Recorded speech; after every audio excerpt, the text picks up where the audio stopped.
back to the Calm and Connected podcast. I'm your host, Janine Halloran, and on today's podcast, I want to talk to you about helping kids use their coping skills on the go. So I want to talk about creating an on-the-go coping skills toolkit. So I talk a lot about having kids use coping skills, learning coping skills, and I talk about having a space at either home or at school where kids can go and use those strategies. So I call it a reset space. Some people call it a peace corner or a calm down space, a calm corner. But really what is supposed to be happening in those places are kids are supposed to be identifying their emotions, using some strategies, some coping skills, and then returning to whatever they were doing beforehand. But sometimes I get asked, well, what do you do when you're on the go? So I talk about creating a plan and then bringing those skills along with you. So it's sort of a two-part situation where the first thing is you're going to want to identify those situations that are challenging, and then you're going to want to make a plan about it, and then you're actually going to want to gather all the materials and put it in a place that you can bring along with you. So one thing I love to do is help families figure out what are those tricky situations, what are those challenging times that are really the time where you want to use coping skills in the moment. So I will hear from families. It is birthday parties. It is family gatherings. It is being at a sibling's game or a practice. Being at a restaurant sometimes can be really hard.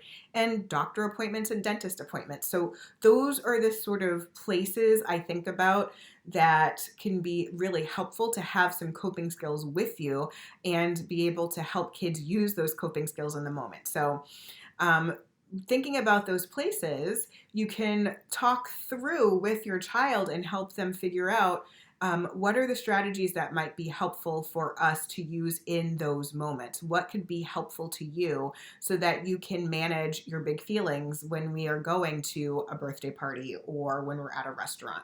So I wanted to give you an idea of some things that I like to put in a coping skills toolkit that I bring on the go with me. And I'm going to actually talk about some things that I used to keep in my on the go toolkit as a mom when my kids were younger. They're a little bit older now, so they kind of do it themselves, but you know, they bring their phones, they bring their books, their Sudoku, whatever.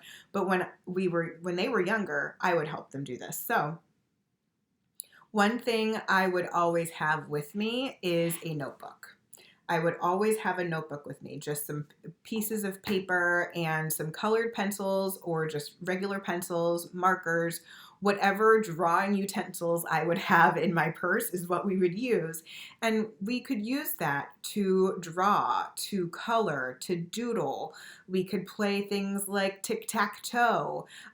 We could write little notes back and forth to each other. So that is something that I find to be such a powerful skill, so versatile, because if you have a kid who loves to draw, they can use it as an opportunity to draw. If you have a kid who wants to do a little bit of playtime and needs a little bit of a distraction, maybe as they're waiting in the waiting room to go and see the doctor, which can be very anxiety provoking, to do something to distract them, like playing tic-tac-toe, can be really helpful. Something else that I would bring along with me, and this is actually something that I did actually have in my purse for the longest time, a pocket coloring book, because it's so easy to just pull out. It's super tiny. You see how tiny this is. It's like just about the size of my palm, my hand. And so it makes it easier and kind of portable. So it's, something that they can do. Again, another distraction, another relaxation technique, using coloring as a way to help them manage their big feelings in the moment.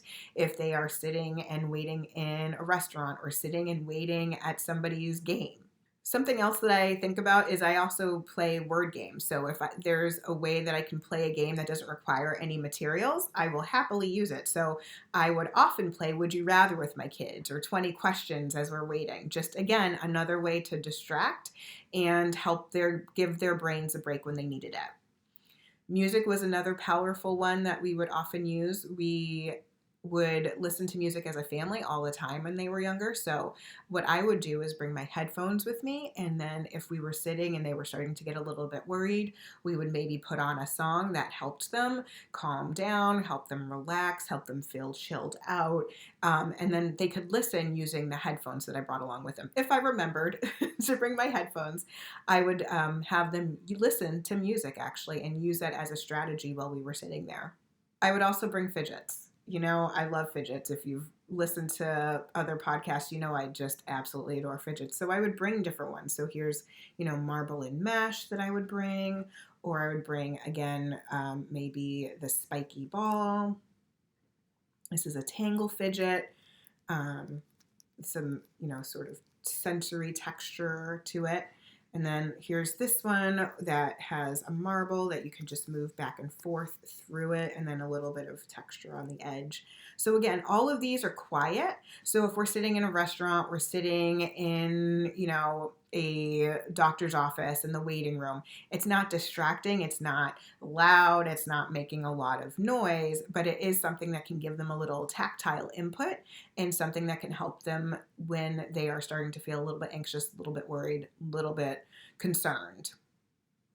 And then the other thing I would do is actually bring visuals with me too.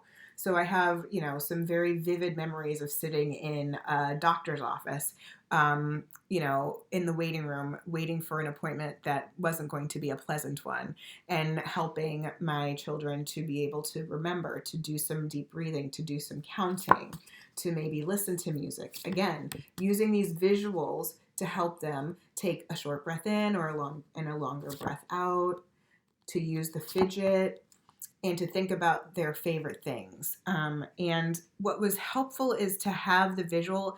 It makes it easier for them to pick something. It makes it easier to remind them of the strategies that they know work. And what's good is that if you've planned this ahead of time, you've talked with them about it before, they know what strategies are in there. So they can sort of be like, I would prefer to play with a fidget, or I'd prefer to draw right now. That's the strategy I would like to use. That's what I want to listen to music right now. That's really something I think is going to help me in the moment. So it's really helpful to be able to have these skills and the visuals to be able to encourage kids to use those coping skills in the moment when they need them, because that is the biggest challenge with teaching coping skills. To have them use the skills, that is the biggest challenge with teaching coping skills, to actually have them use it in the moment when they need it. And so this is a way that we can encourage them to do that. And actually in the Coping Skills Hub, I've tried to make it as easy as possible for you to find strategies that work on the go. If you actually search in the words on the go on the hub, it will bring up those strategies that are going to be helpful when you're out and about in the world, at parties, at family gatherings, if you're at the doctor's office, all those different places that you might find. So it's sort of like having a reset space on the go. A coping skills toolkit on the go it can be super helpful for families. And also on the hub, I have a printable that helps you make a plan. So it talks about what's the place where we're going to be facing the challenge, what are the emotions we're going to be feeling, what are the strategies we're going to use, and it even has a place for checking in afterwards. So did that work? Did that not work? What can we try differently next time? So just to be able to continue to build those strategies, know what ones work, we can move beyond the ones that don't and come up with some new ones, try some new ones, because every moment is an opportunity to learn and practice those strategies. So if you want to learn more about the Coping Skills Hub, feel free to visit copingskillsforkids.com/hub, and you can learn more about what's available in the hub and see the different resources that you can access when you join the community. And thank you so much for tuning in to the Calm and Connected podcast. I hope you found this helpful. If you liked it, please feel free to share it with your friends and colleagues and review it wherever you listen. That really helps us get found by other people who might be able to find this material helpful as well. And as always, don't forget about yourself. Take a few minutes, have a little fun, and have an awesome day.